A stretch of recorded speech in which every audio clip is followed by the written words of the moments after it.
and consolidate.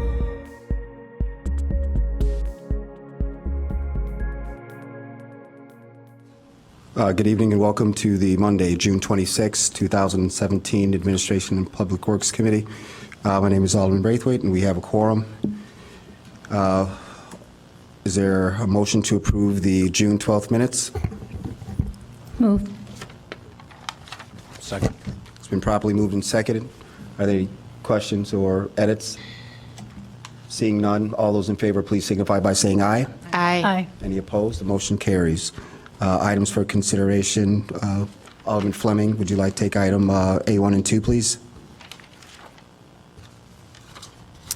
Payroll, May 29, 2017 through June 11, 2017, $2,810,258.63.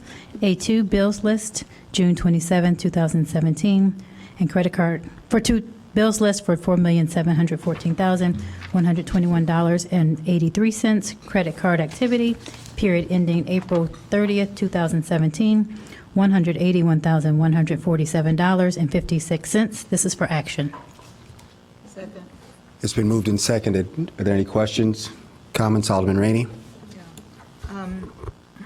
Mr. Chairman? Yes. On question number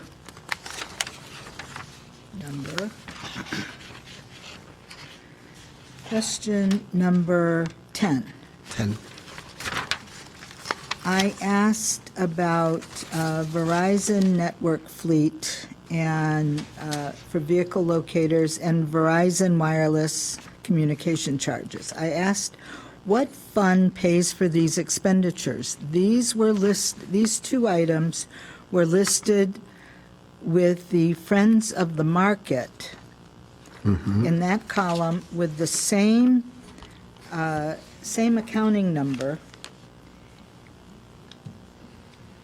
Is that going to be Marty or Where Erica? the Friends, they match the link payment.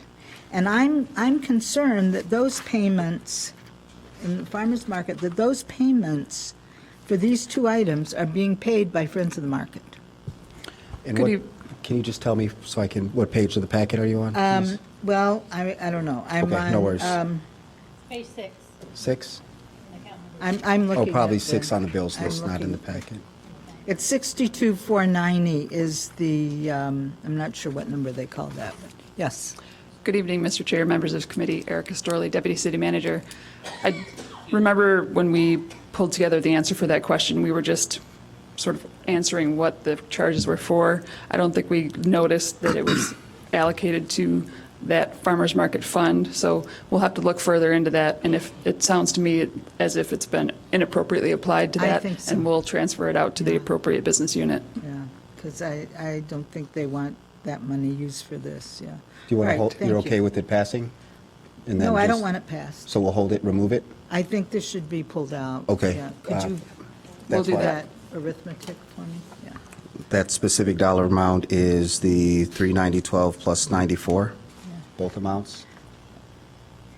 And You have your calculator, thanks. also, I asked about this gang conference that one of our officers attended. Mm-hmm. I mean, so, I got a nice explanation of how important it was. I knew that, that's why I asked about it. But I would like the council to get real solid information about it. Like, are there Presentation, maybe? booklets, are there, information that we could get that would help us, with issues that are going on in our wards? Would you like an update or? No, I mean, I think that, I There's a don't chief. mean right now, I don't mean right now. I mean, for our edification and background information, like they're talking about gang tattoos and, clothing and all that kind of thing. Mr. Chairman, members of the dais, we can certainly put together a presentation by Sergeant Andre on that topic. one of the key things in this training for Sergeant Andre is he was recently recognized in the Cook County court system as a gang expert that allows him to testify in a number of cases. He's already testified in 2 homicide trials, another aggravated battery trial. This type of ongoing training helps him maintain that certification. And if you give me a couple days, I can send up to the manager's office a recommendation on what a gang update for the elected officials would look like. I mean, am I the only one that would like that? Oh, I think you're, don't no, so. thank you. Yeah. So I think that would be great. Thank you very much. Thank you, Alderman. Thank you, Mr. Chairman. Thank you, Alderman Rainey. Okay. While we're waiting for the new total, We can just move we'll on. move it, we'll make the amendment to council? Okay. Thank you. So For item so why don't we A2, move approval of the bills and the give you the amended number at number, whatever consent, that's that'll fine. It's been properly moved and seconded. All those in favor, please signify by saying aye. be. Aye. Any opposed? Motion carries. Item A3, Alderman Rainey. Oh, thank you. I recommend approval to the council of payment to Ansel Glink for professional services rendered to the city clerk's office during the 2017 municipal election in the amount of $3,543.75. The funding is from the city clerk's legal services fund. Is there a second? Second. It's been moved and seconded. Any questions?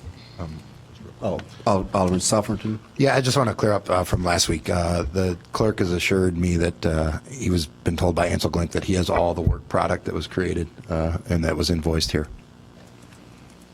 Thank you, sir. Alderman Fleming? And I just want to make sure that legal, or corporate counsel has us down, or city clerk has down, that we did request next time a little more information before the bill's presented, that outside counsel is going to be sought. Thank you very much. Noted. All right.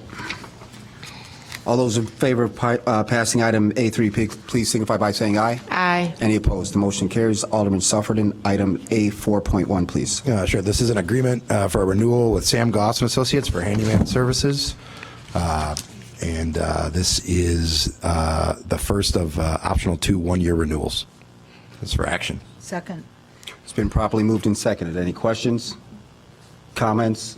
Seeing none. All those in favor, please signify by saying aye. Aye. Any opposed? The motion carries. Alderman Simmons, item A4.2, please. Drinking fountain lead sampling results. Staff recommends the City Council receive this report on the results of the water samples taken from drinking fountains and analyzed for lead contamination from city parks, and provide direction to staff on next steps. This is for action. Move. Second? Second. I need someone else to second. Seconded. It's been properly moved and seconded. Any questions? Comment? Alderman Braithwaite. Yep. If I could just explain some about this, if there's time. Yes, can I'm going to recognize Alderman Rainey, and then after, is that all right? I saw your light first. That was my light. Not mine. Pardon me. Well, actually, I was going to ask for more information, so this is great. There you go. Thank you. So we are testing drinking fountains because earlier this year, the state enacted a law requiring schools to test their drinking fountains and anywhere that drinking water is available within the schools. So Evanston voluntarily began testing the drinking fountains at different park sites. We tested a total of 59 drinking fountains, and of that, 5 of them are in the Ridgeville Park District area, and they would be responsible for those drinking fountains. The results of those sampling indicate that there were 10 drinking fountains where the lead content was over 15 parts per billion, which is above the action level established by the EPA. So the city turned those drinking fountains off. In addition, there were 3 other drinking fountains that were not tested because we already scheduled to have them replaced, and their water had been shut off, so we did not test them. So it is staff's recommendation, based on some information, that we would like to proceed with the replacement of some additional drinking fountains. So on the screen, I'm bringing up the Map. table that shows the list of drinking fountains that were not, Page 136 in your page packet. 136, yes, of the packet. That's the results of all the lead testing. And you can see the top 10 here had lead levels above 15 parts per billion. And of those, only one of those is currently scheduled to be replaced. One of them is also Ridgeville Park District. But at 5 of those locations, there's actually copper service lines going to the drinking fountains. And so what staff is learning, and it's not necessarily the pipe material that causes the issue, it's a problem with the RPZs, the meters, and the valves that are on these lines. So it's the whole thing. So we're hoping that we be able to get those 5 back with 0 detected lead in them after we change out those plumbing components. So between those 5, the one that's already scheduled for replacement and the one that's in the Ridgeville Park District, that leaves 3. And so it would be staff recommendation that we consider replacing those 3 as part of our water main project that's ongoing now, and the contractor's already scheduled to replace 4. And what's the average cost? The average cost is per- about $25,000 to $30,000 per drinking fountain. So we would expect that that this change order would be somewhere between $60,000 and $90,000. One of the drinking fountains that we were proposing to replace has come back with non-detect lead levels, so we will delete that one from the contract and try to add the other 3. And if that is the direction of the city council, we would come back with a change order at the next meeting to add those 3 to the current contract to get them replaced this summer. Additionally, the level that the state is concerned about in drinking fountains in schools is if it's above 5 parts per billion. And so we have another set of I think, 11 drinking fountains, number 11 through 21 on the list, where the lead level is above 5 parts per million, but less than 15 parts per billion. 2 of these are in Ridgeville Park Districts, leaving 9 that's the responsibility of the city. After we do our due diligence on those and try to remove components, plumbing components that might have lead in them, whatever that number's left, we would propose adding those to our water main replacement project next year to try again to get all of our drinking fountains below 5 parts per billion. Ultimately, the city would like to have non-detect in all of our drinking fountains, but that would mean that there's another 20 or so drinking fountains would have to be replaced. And we were proposed that, again, giving us time to check all that out and see if we can remove some of the plumbing fixtures and get them down to non-detect. But that would be something that we were proposed to start tackling in 2019. Okay. So in 2017, we're proposing to add the 3 drinking fountains that are above 15 parts per billion to get those replaced. And then also put signs out by the drinking fountains where the lead levels are between 5 and 15. In 2018, we would address the drinking fountains that have the lead level between 5 and 15 parts per billion. And then in 2019, begin to address the drinking fountains that have any lead level at all, because overall, we'd like to have a non-detective lead in all of our drinking fountains. Okay. We have a question from Alderman Fleming, followed by Alderman Rainey. Thank you very much, Mr. Stoneback. Have you already spoken with the Ridgeville about replacing their fountains? I'm assuming that's their responsibility. We have made them aware of that. I do not have their decision on what they plan to do at this point in time. We will be reaching out to them, though. Okay, one more question. So for the fountains that we are going to replace, the 3, that's replacing the fountain, and are we going to put in copper pipes for those as well? We would put in copper pipes, and then within the past 5 years, all plumbing components have to have 0 lead in them. So we believe that if we replace the piping as well as all the components, that we will have non-detect lead levels. Okay, thank you. And when will this happen? I know you said this summer, but do you have an idea of? We would propose to bring the change order back at the next council meeting, and the contractor, I believe, will be ready to jump on it immediately thereafter. Okay, thank you. Alderman Rainey. Well, were you surprised that the RPZ issue rose as a source of the lead and other components? Yes, we were. We were surprised, but drinking fountains have a unique situation where it's sporadic use and very minimal use. So the contact time of the water sitting in the pipes and next to these components is longer.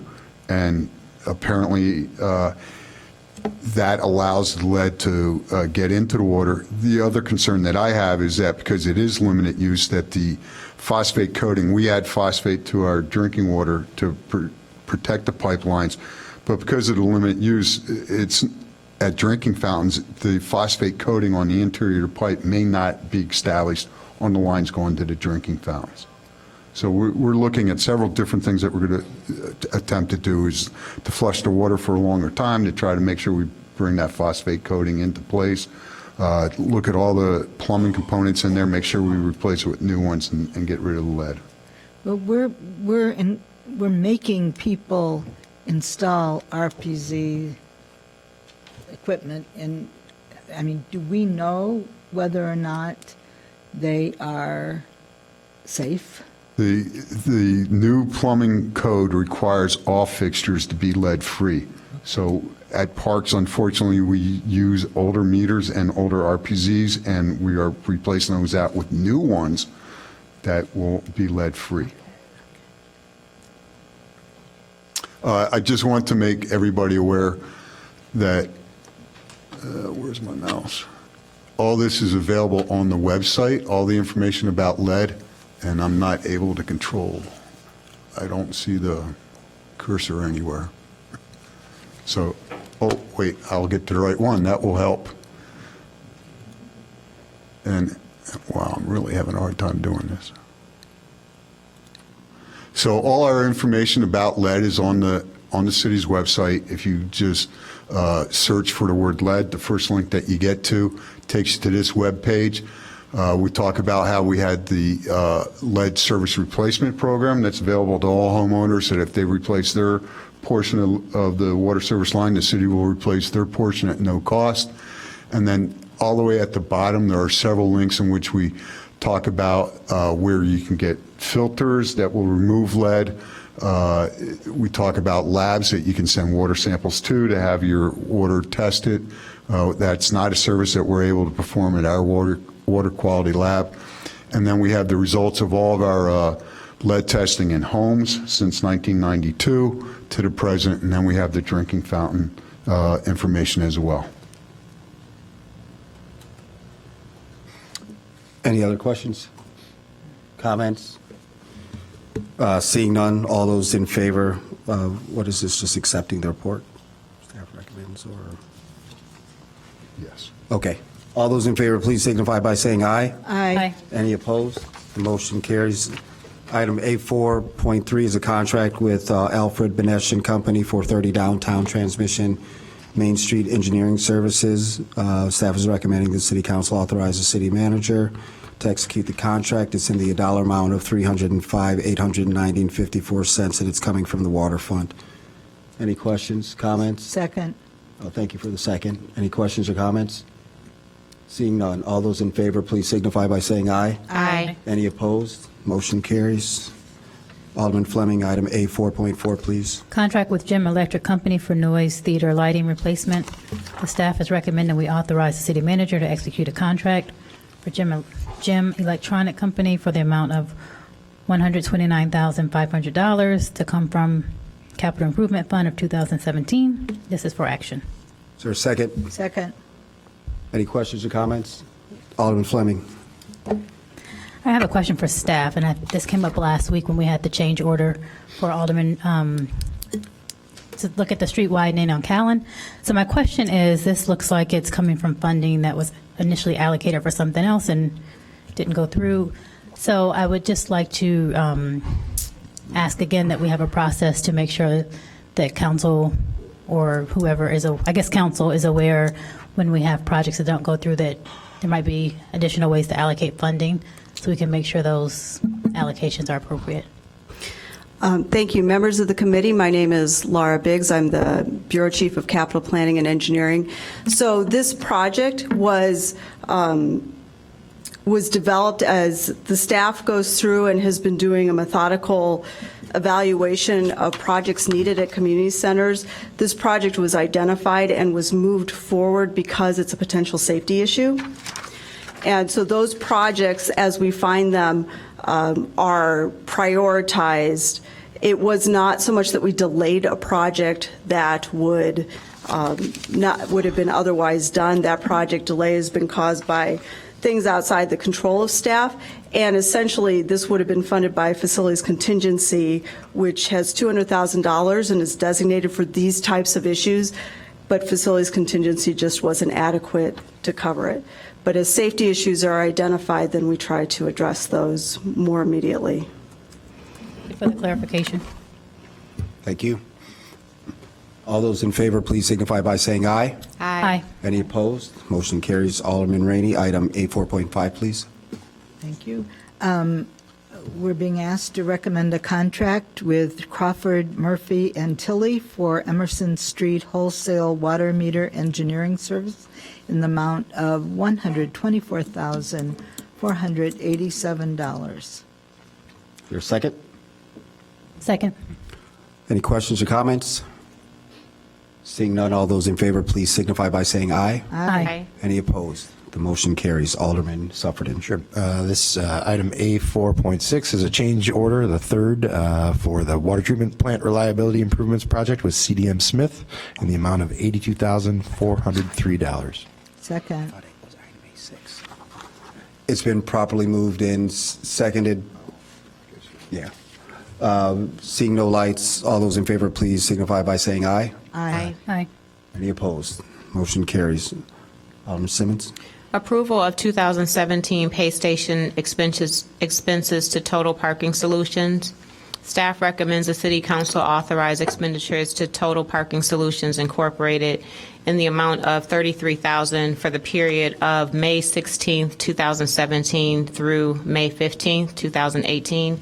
Funding provided by the Parking System Fund with 2017 budget of $55,740 and an available balance of $38,089.80. This is for action. Is there a Second.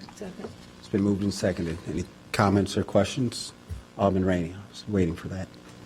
I mean, I know we've had discussions about the parking meters, et cetera, but, am I the only person who finds these pay stations? I mean, I don't use the app on my phone. I go to the pay station, and I just find it really laborious and tedious. It doesn't tell you whether your card is being approved. It keeps saying enter your card, and it just seems that it isn't very efficient. Sometimes I think I pay 3 times. I don't. We asked, I can't remember, there were like 2 or 3 meetings ago that I'd asked It just for staff to come back with more additional information, and I cannot remember. and frequently there's 3 or 4 people standing around, Right.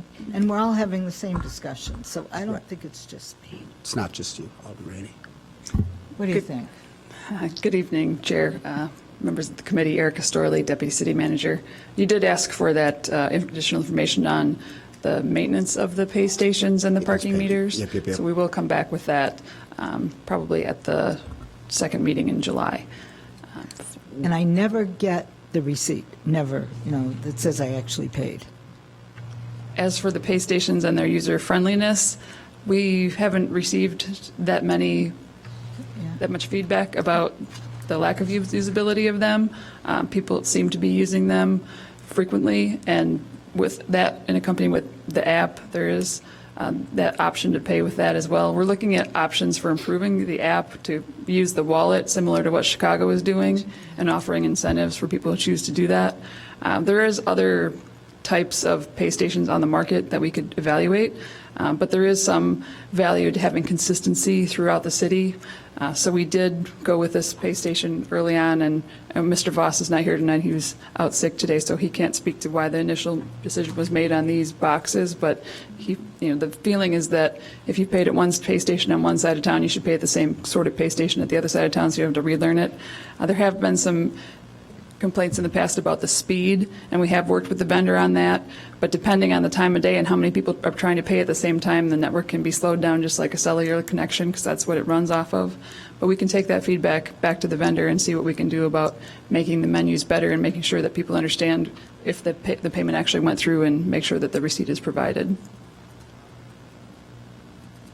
Okay. Thank you. Do you want both pieces of information to come back at the same time? No. You're good? Yeah, I'm fine. All right. Thank you. It's been properly moved and seconded. All those in favor, please signify by saying aye. Aye. Any opposed? Motion carries. Item 4, are we on 4.6 or 4.8? 8. Thank you. All right.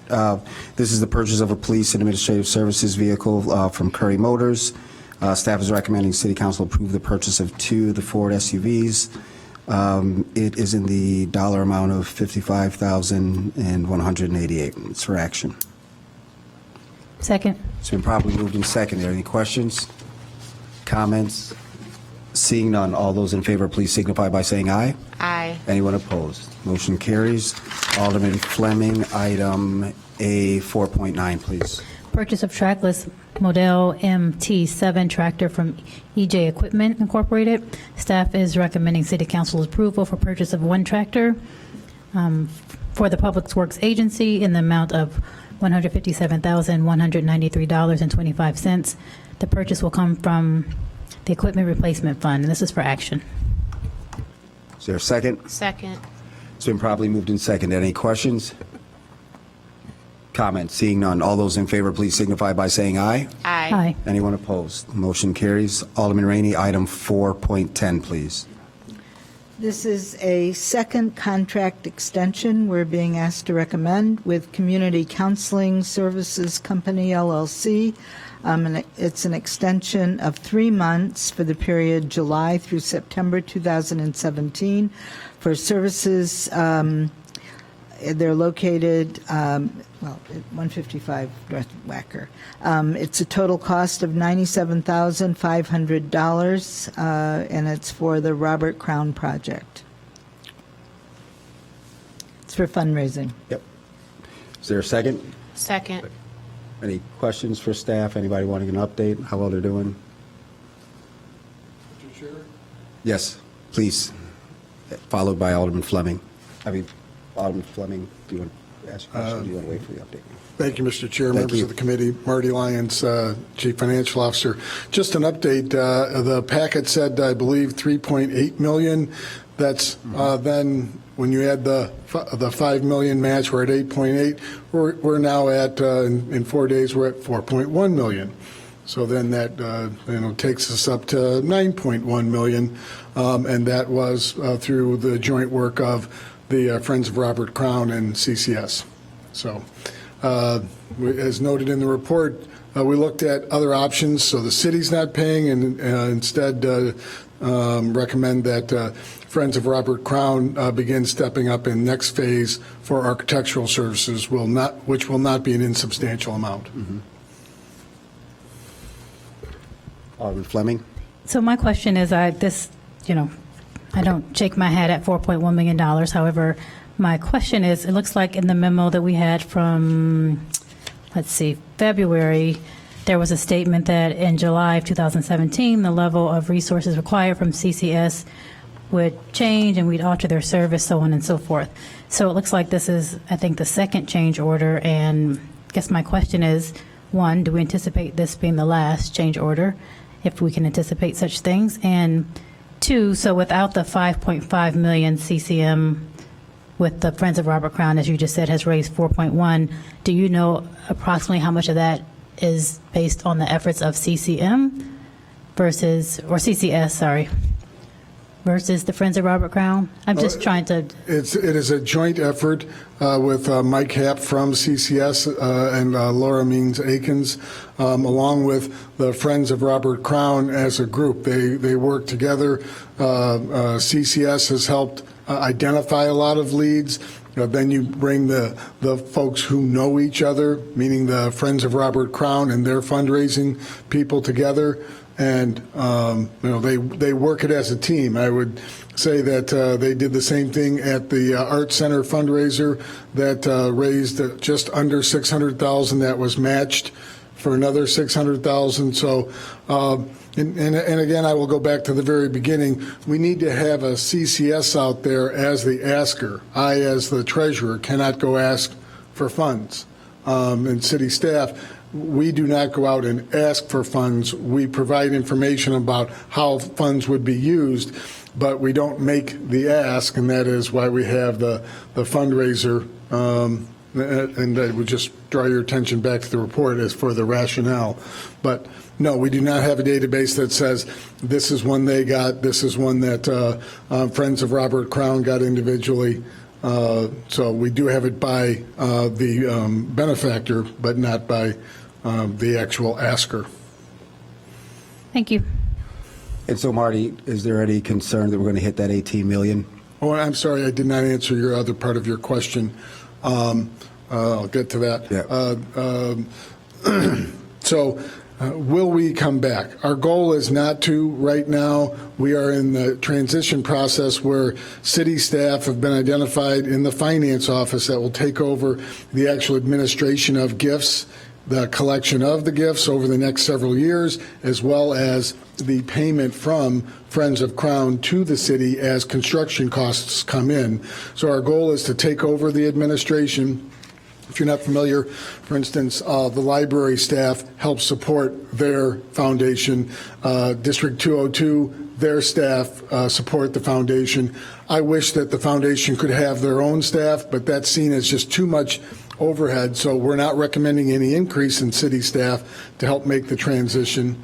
And finally, I would say at a maximum, we would want to have halftime to the end of the year from CCS and continue to evaluate whether or not it's worth it. We, as I noted in the memorandum, we want to be above 12 million, 13 million as a goal. Originally, we talked about 18 million to help try and fund the entire project, and staff's going to be coming back with a full funding report in July. Okay. As a part of our update on July 10th. Okay. So I still have concerns about getting to 18 million, but we have other ideas as well to make Crown a reality without increasing the taxable bonds that were originally promised. Bake sales. Paid for by property tax bonds. Bake sales, lots of bake sales. Thank you. All right. Seeing no further other lights, no further questions. All those in favor, please signify by saying aye. Aye. Okay. Any opposed? Next. So item A5 is Resolution 56R17, relates to the prevailing wage for public works projects and brings us in compliance with the provisions of the Illinois Prevailing Wage Act for action. Second. It's been properly moved and seconded. Any questions? Comments? Seeing none, all those in favor, please signify by saying aye. Aye. Any opposed? Motion carries. Alderman Simmons, and we do have a speaker, so let's read it and introduce it, and then. Go ahead, read it. No, you're on item A6. We're on. Should I read it first? Please. Okay. Resolution 60-R-17, authorizing the city manager to execute contract amendment number 2 to supply and sell water to the village of Skokie. Staff recommends city council adoption of resolution 60-R-17, authorizing the city manager to execute contract amendment number 2 to supply and sell water to the village of Skokie. This amendment would extend to the term of agreement for 4 months until September 30th, 2017 at a wholesale water rate of $1.07 per 1,000 gallons. Continued discussions with the village of Skokie for a new contract agreement have yielded some movement in search of an agreement. This is for action. Is there Second. It's been properly moved and seconded. We do have a speaker on this item. Mr. Ritzky. Okay, and should I just speak on this? I have another topic, of course. That topic Just soon after this. Just this. Based on time, All right. this one, please. This one basically, and I know we have some new aldermen here. For quite a few years, I've been questioning how the city's been doing its business in the water department with these contracts, because Evanston residents could be paying a lot more money and actually subsidizing these other users. And just quite simply because there's different contracts, different people pay different things. And the village of Skokie is interesting in one way because they pay a flat rate. And the other users like the Northwest Water Commission and now some of these new contracts, they do not really, they have an open-ended rate in a way because any improvements that are done, they have to pick them up.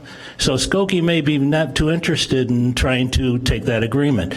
But for some years now, I've suggested we need an outside consultant here to go through this and figure out the profitability of each one of these contracts and how it contributes fairly. So the Evanston residents are actually not subsidizing some of these users, but there's been a resistance of the council not to do it. And it's interesting to me that Skokie now is balking at the contract because we knew this contract was up, and why, it's not a new thing. It's been here they've had this contract for years.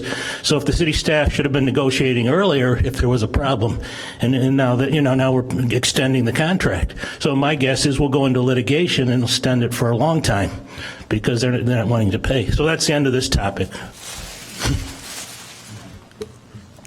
Are there any questions? Yeah, I have a question. Yeah. May I? Yes, please, please. I'm sorry. Somebody from our staff going to come up and give us some help? Marty, Mr. Lyons, what happens, and by the way, I realize that we gave them notice a year ago as the contract requires. And even 5 years ago, as the contract. Right. But we've been working on this. We didn't call them up the other day and say contract's coming to an end. What happens? Can we tell them, okay, we're no longer selling you water. You can call up the city of Chicago and pay more? I would defer. We have an obligation. My real question, do we have an obligation to sell them water? I believe that will head into the legal arena where whenever you're talking about utility-provided services, the shutoff of a service is a difficult proposition, whether it be to another city. In the end, you still have 65,000 residents that will then be without. And so we will end up with if we were to shut off, we would certainly be then in court over such a move. And realistically, we are a neighbor with them forever. So this is a contract that is extremely important to both communities. And I was conservative in the report. We are making progress. And to the speaker's point, we are sticking to what we need to see because we want that volume-based, asset-based, not flat rate contract that was approved more than 20 years ago. There is a value to our water, and they are not paying that value. That's a fact. We have proof of that. And the point is that if they're not paying that, we're not going to turn off their water, obviously. But there is a process by which we will enter where there's mediation or the courts, et cetera. And, it's not a lawsuit, but somebody will determine what they have to pay if they want to stick with us as our customer, correct? Yes. That's what. And the current price they're paying, at least in the past, the price they were paying was determined by the courts, was it not? It was I believe, was it court or settlement? At the end of the day, I thought we settled after we were in court. In court, right. But it was, it ended up being because of the courts that we came up with a price. And I want to make clear that the speaker was, again, correct. What we're missing in our current contract is the asset calculation. $1.07 is higher than a different rate we have, but those other communities aren't using all of the same assets. Right. So Skokie uses a lot of our pipes. Right. And Northwest Water Commission uses none of our pipes to get their water. Right. So there's a whole different methodology, same methodology, but the more of our assets used, the more that we should be compensated. So And that's the whole. the value of our water to Skokie is much higher than what they're paying. And that's really the bottom line. And so that has to be corrected. And that's the purpose of continuing the negotiation over the next 3 months. Right. But do we, I mean, I think at some point, we have to stop extending the contract and, draw the line at some point. That is correct, and I'd prefer not to discuss those negotiations I understand. any further in public.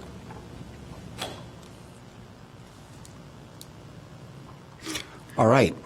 Seeing no further questions or comments, all those in favor, please signify by, or we can hold, signify by saying aye. Aye. Aye. Any opposed? Motion carries. Alderman, who's next? You. I am. A7, Resolution 61-R-17, authorizing the city manager and city staff to evaluate reorganization of certain city departments and divisions to return to the city council for related amendments. Second. Anybody want to talk about that? Yeah, I do. Figured you would. Alderman Rainey.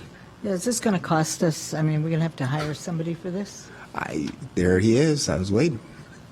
Let's talk about Mr. it. Chair, members of the committee, good evening. No, this is an evaluation we're doing internally. So there's no additional cost, no consultants being hired. Not yet, at least. Not planned. And again, this is something we want to make sure that we're very thoughtful about. Appreciate the cooperation of the city clerk, and I think we'll be able to continue to provide good quality services to the residents of Evanston. City clerk's office taking on any additional responsibilities now that they're unloading all these responsibilities? No. No? Are they going to be open 5 days a week? I mean, so what's... I can't speak for the city clerk. I know he's in the next room, so perhaps if he's hearing this, he may wish to come out and address those issues. My concern is that we continue to process transfer stamps responsibly, and we look at it as a part of the entire revenue operation that we have on the lobby level of the All right, I building. want to make sure we get that report every month. That is a very helpful report. And it was in the last Friday packet. I so know it was. I That know will it was. continue. Utilization. Sure. All right. This is for action. Seeing any further comments? Move approval. I moved it. You want to second it? Second. It's been properly moved and seconded. All those in favor, please signify by saying aye. Aye. Any opposed? The motion carries. Alderman Fleming, item A8. Ordinance 14-0-17, amending Evanston City Code Title 11, Administrative Adjudication. Staff recommends adoption of this ordinance, amending Title 11 of the City Code 2012 to reflect the organizational realignment and consolidation of the city's Administrative Adjudication Division is for introduction. Second. It's been properly moved and seconded. Alderman Fleming? So a question, I guess, for staff. I guess, can you give me a little more clarity as to why we are moving this out of the legal department to our city manager? Looks like maybe the responsibility of our chief financial officer. I'd be happy to speak to that. Mr. Chair, Deputy City Attorney Michelle Mason-Cup, this is to address some basic issues. If the city law department is prosecuting a matter before members that are also within the same department, we want to clean that up. We have to move it to a different department. And Mr. Chair, members of the committee, if I could just add, that had been the situation for a period of time last year when we were looking to change how we managed our taxi cab administration. We saw that opportunity to make some adjustments there. Actually eliminated the position that was responsible for managing the taxi cab program for the city. So that was another impetus to this, where that we were able to do some reorganization and placing the position and the function in the finance department. The adjudication hearing officers report directly to me. So we try to separate this. If you think of a court, again, as Ms. Mason mentioned, the legal department appears before the court from time to time. The staff that does the paperwork behind the scenes now is part of finance, and then the hearing officers appointed by the city manager. So you have different parts of the city involved here. And I think this process has been in place over a year at this point, or not quite that long, maybe 6 months, 9 months prior to the end of the last fiscal year, and it's been working fine. The staff remains here on this floor. The hearings continue to operate, so it's pretty transparent to the public, but it has been going successfully, and I think this is just an opportunity to clean the code up. Thank you. Alderman Rainey? Well, I mean, you really said it, but there were complaints that the legal department was overseeing administrative adjudication when the legal department was in administrative adjudication. Sure, and looks a Alderman little Rainey better. knows that really the first change that we made not long after I became city manager was to take the hearing officers out, because then that was very much commingled. And so by having the hearing officers report directly to me, that provided that level of separation. I think what's before you this evening is the final piece of that, and I think makes that administrative adjudication function as objective as it can be given the way we do business. Is there any reason why we can't take action on it tonight? Just get it over with? It's your call, Mr. Chair. Would you like to move it for action? So move. Perfect. All those in favor of item A8, and we'll take it off the agenda for action, please signify by saying aye. Aye. Any opposed? The motion carries. Last one, item A9. Is that Alderman Rainey? Yes. Who has A9? I thought Alderman Fleming read. Yes, Judge Wald. Is it you? Is that me? Sorry. Ordinance 22017, recommend to the council amending the city code, section 342, liquor control regulations, powers and duties, to limit the time when a law enforcement agency may enter a liquor licensee's property. It's for introduction. Is there a second? Second. It's been properly moved in second. Any questions or comments? Seeing none, all those please signify by saying aye. Aye. Any opposed? The motion carries. Are there any items for discussion? Items for discussion? Yes. I'd like to request staff to give us a presentation at our July 10th meeting with a response to the following questions regarding water service, shutoffs. One, in our final notices, do we include information about payment options or qualifying for emergency assistance? Do we offer budget billing? Once services are interrupted, is there a reconnect fee? How much? Is there a violation for not having water services? Do we have outreach to families that are living without water services? Is the landlord responsible for water services and rentals? And any policy or outreach strategies that we have to assist families that are vulnerable and living without water services or at risk of habitually being on our shutoff list. Okay. Any questions? Got it? Perfect. Any items for communication? Motion to adjourn? I'm sorry. What am I missing?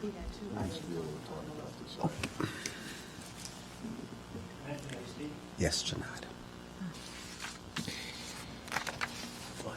Actually, I could speak on a lot of topics, but I want to talk about what happened at the last meeting. That was when Mr. Stonebeck talked about the service building. That was items. I basically filed a Freedom of Information request. It's 17402 if you want to bring it up on the screen. The city was cooperating, of course, and gave me quite a bit of information. During the hearing, Mr. Stonebeck basically said there was a structural failure, and that was about it. So I was curious what this was. I don't know if they're bringing it up, but We're just based on the time, and we have a long meeting all right, schedule. that's but fine. I'll I get will to the make point. note of it. Okay. The point is the beams are deteriorating. The secondary support beams are deteriorating, and the support points on those beams are deteriorating. Basically, the beams could fall off the supports. And then basically some of the primary beams have quite a bit of damage. Mr. Stonebeck mentioned they were doing hammer testing. All that means is the concrete has spalled off, and when they hit it with a hammer, rather than pinging, it has a dead sound. The concrete's falling off. The problem is the city now has had the consultants shore this, so these areas have now been shored up. City's paying rent to fix this, or I mean not fix it, but to leave it. So I do have some really questions. Basically, they've shut down about a third of the parking. The handicap spaces are shut down, and if you know the story of the building, They moved the TV center there a long time ago, and I raised issues with the fact you can't really access the building in the service elevator because that's the only way to get up to the second floor. So basically, there's no handicap access to our TV station. But the bigger issue, though, that I saw here is there was no path forward on the structural issues. What do we, the extent of the problem? I didn't see another item here for a contract to actually really go into a complete, give a complete explanation. Because why the parking was shut down, I don't quite understand. And my background, by the way, I am a licensed architect in this state. I've been licensed for many years. I have a degrees from the University of Michigan, structural engineering and architecture. And I've worked for 37 years. I work for a private corporation. I do not work, do things for the public. I'm not in consulting practice to sell things to people. I'm just a citizen here with my comments. And frankly, there's no path forward that I saw here, and it should be the path forward that basically a consultant come in there and tell us really how much of that building needs fixed and how many problems there are. Now I could walk out and look. Basic an area has been is falling apart. We basically are going to have to fix all that. I'm thinking, just looking at what I saw, you're going to have to fix it up with steel, or you're going to have to somehow go back and fix the concrete. And it's going to cost a fair amount of money, I would guess, to starting in that one area, well over $100,000. So I guess we need to get a lot more information here, where the city's going and how it's approaching this. Thank you. Thank you very much. Did you want to make a comment to respond to any part? Yes. Thank you. Good evening, Dave Stoneback, Public Works Director. The city manager executed a contract with West Jenny Elster late last week in the amount of $13,900, and they will be doing a thorough investigation of the building, determining all the structural deficiencies. Since that was under $20,000, it was not brought to City Council. Once they complete that investigation, they will advise the city a report of what deterioration exists, come back with a recommendation on designing the structural repairs and a price to observe the construction. That will be brought to City Council because we anticipate that being over $20,000. Then they will prepare the drawings, and then we will go out to bid to have a contractor make the corrections. We anticipate that price being over $20,000 as well, and we would come back to City Council for the award of the construction repairs. But we are moving forward. West Jenny, I believe, is there today or tomorrow to do the investigation. And then without doing the investigation, they cannot provide us a price to do the design work because they don't know the quantity of the work that will be needed. Can you respond to the issue or the concern about access for handicapped residents? The TV station has been moved out of the service center and is now located at the Civic Center. Thank you very much. And to the matter of the parking? There is approximately a third of the spaces have been removed, and there is no handicap parking up there. We had an employee at one time that was using it. That employee is no longer using it, and it's limited access up onto that deck, so there is not a requirement, to the best of my knowledge, to have handicap parking other than for your employees. And if an employee had one, we would certainly establish the space immediately. Okay, thank you. All right, thank you very much, Director Stoneback. Are there any items for communication? The P&D meeting, we're going to go ahead and try to start that at 7:15 to keep us on schedule. Is there a motion to adjourn? So moved. All those in favor? Aye. Meeting's adjourned. Thank you.